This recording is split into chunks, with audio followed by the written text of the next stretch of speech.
मध्य पूर्वेत वाढत असलेल्या तणावामुळे त्याचा परिणाम आता भारतावरही दिसू लागलाय। इराणनं होर्मुझ जलमार्ग बंद केल्यानंतर भारतातील गॅस पुरवठ्यावर परिणाम होताना दिसतोय।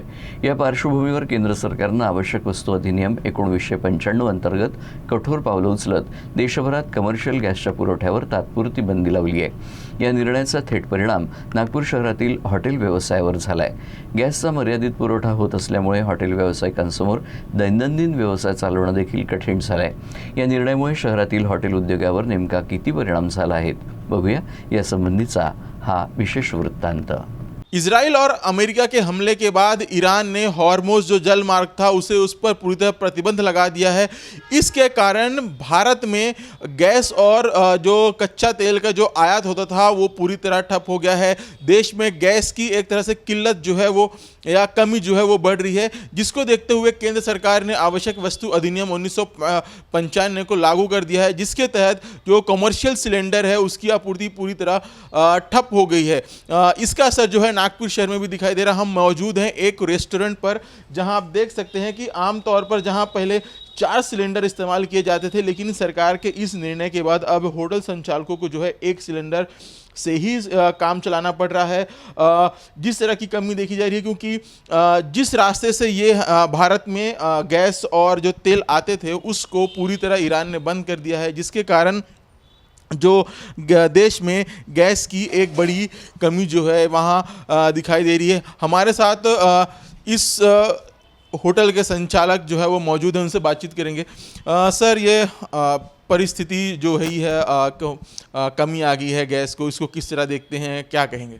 बहुत ख़राब परिस्थिति चालू है। हमको रोज़ के 3 सिलेंडर लगते थे, लेकिन आज हमें 3 सिलेंडर नहीं मिल रहे हैं। आज हमें सिर्फ एक ही सिलेंडर अवेलेबल हुआ है और वो हमने लगाया है। कल की पोजीशन ऐसी है कि हमें सिलेंडर नहीं मिलता है तो हमको रेस्टोरेंट हमारा बंद करना पड़ेगा।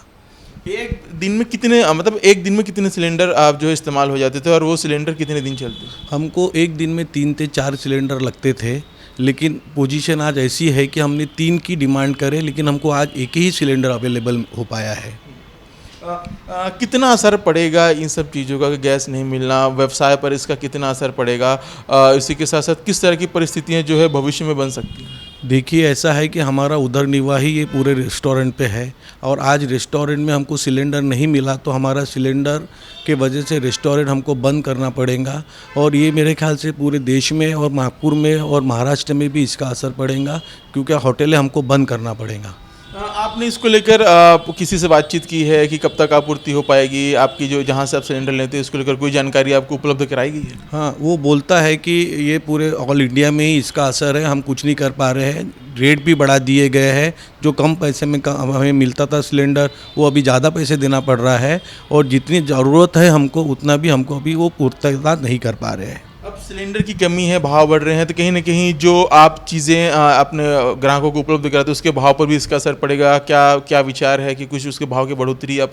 नहीं, देखिए, ऐसा है कि अपन को भले ही सिलेंडर आज महंगा पड़ रहा होगा, लेकिन अपन डायरेक्ट अपन कस्टमर को वो अभी अपन नहीं लगा पाएंगे, क्योंकि ये चलता रहता है और कस्टमर भी इसको एग्री नहीं करेंगे। इसलिए जो रेट्स हम बेच रहे हैं वही रेट्स पे हमको अभी भी अपना सामान बेचना पड़ेगा। तो ये थे होटल संचालक, जिनका कहना है कि आपूर्ति अगर सही तरीके से नहीं हुई और स्थितियां पहले की तरह अनुकूल नहीं हुई तो उन्हें अपना जो रेस्टोरेंट है उसे बंद करना पड़ सकता है। मेरे साथी विलास खड़से के साथ रवि शुक्ला, UCN न्यूज़, नागपुर।